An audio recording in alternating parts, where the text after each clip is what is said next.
নমস্কার সবাইকে বন্ধুরা, আজকে ২৮ এপ্রিল ২০২৪ ইংরেজি। আজকের পরিয়াদ পত্রিকায় উঠে আসা একটি বিশেষ গুরুত্বপূর্ণ হেডলাইনের বিস্তারিত আলোচনা কি দেওয়া হয়েছে সেটা এখন আমরা দেখব। হেডলাইনটির নাম হলো স্পষ্টীকরণ স্টেট কোঅপারেটিভ ব্যাংকের, রাজ্যে পরীক্ষার সেন্টার নয়। এখানে বলা হচ্ছে, নিয়োগ সংক্রান্ত বিষয়ে স্পষ্টীকরণ দিল Tripura state cooperative bank limited পরিচালন কর্তৃপক্ষ। এদিন এক সাংবাদিক বৈঠকে ব্যাংক পরিচালন কর্তৃপক্ষের তরফ থেকে কেন রাজ্যে ত্রিপুরা স্টেট কোঅপারেটিভ ব্যাংকের নিয়োগ সংক্রান্ত পরীক্ষা রাজ্যে অর্থাৎ আগরতলাতেই সবাই দিতে পারবে না সে বিষয়টি খোলাসা করা হলো। ত্রিপুরা স্টেট কোঅপারেটিভ ব্যাংক পরিচালন কর্তৃপক্ষ জানিয়েছে, স্টেট কোঅপারেটিভ ব্যাংকের নিয়োগের বিষয়টি নিয়ে চুক্তি হয়েছে ব্যাংকিং সেক্টরের সর্বভারতীয় নিয়োগ সংক্রান্ত আইবিপিএসের সাথে। তাদের সাথে আলোচনার আগেই ২০২৩ সালের ২৮ অক্টোবর প্রকাশিত নিয়োগ বিজ্ঞপ্তি অনুযায়ী বিভিন্ন বিভাগে ১৯৬ জন কর্মী অর্থাৎ অফিসার পদে ৫০ জন, ক্লার্ক পদে ৭৮ জন এবং মাল্টিটাস্কিং স্টাফ পদে ২৮ জন নিয়োগ করা হবে বলে ঘোষণা দেওয়া হয়। এই পদগুলির জন্য রাজ্যের ১৯,৬৬৬ জন চাকরি প্রার্থী রেজিস্ট্রেশন নিয়েছে। এর মধ্যে চাকরি প্রার্থী হিসেবে রেজিস্ট্রেশন নিয়েছে অফিসার পদে ৫,৪৩৩ জন, ক্লার্ক পদে ৭,৫৮৩ জন এবং মাল্টিটাস্কিং স্টাফ পদে ৬,৬৪৮ জন। অনলাইন পরীক্ষার জন্য প্রথম পছন্দের স্থান আগরতলা নির্ধারিত ছিল।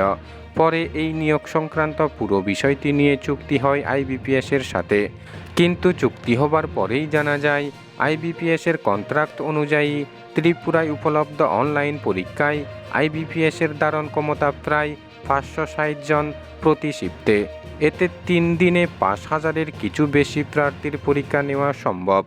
ফলে আইবিপিএসের সাথে আলোচনা সাপেক্ষে স্থির হয় আগরতলায় ৫টি সেন্টারে সমস্ত মহিলা এবং বিশেষভাবে শারীরিকভাবে সক্ষম ব্যক্তিদের পরীক্ষা নেওয়া সম্ভব হবে, কিন্তু তারপরেও সমস্ত মহিলা প্রার্থীদের পরীক্ষা নেওয়া যাবে না, যার কারণে প্রায় ১০% মহিলাকে আসামের বিভিন্ন সেন্টারে গিয়ে পরীক্ষা দিতে হবে।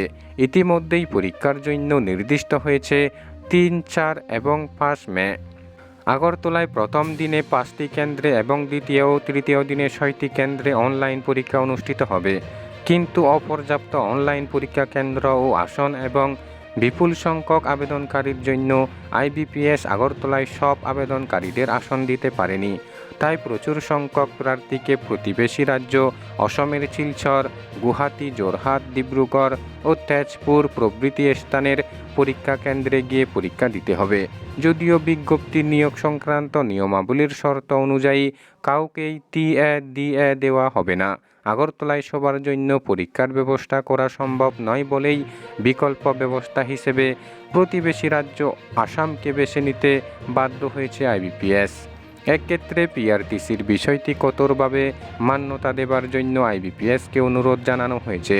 Tripura state cooperative bank limited এই অনলাইন পরীক্ষা পরিচালনার জন্য সকল প্রকার সঠিক ও প্রয়োজনীয় ব্যবস্থা গ্রহণ করেছে বলে সাংবাদিক বৈঠকে এই বিষয়টি নিশ্চিন্ত করেছেন ত্রিপুরা স্টেট কোঅপারেটিভ ব্যাংক পরিচালন কর্তৃপক্ষের তরফ থেকে ম্যানেজিং ডাইরেক্টর বজন চন্দ্র রায়।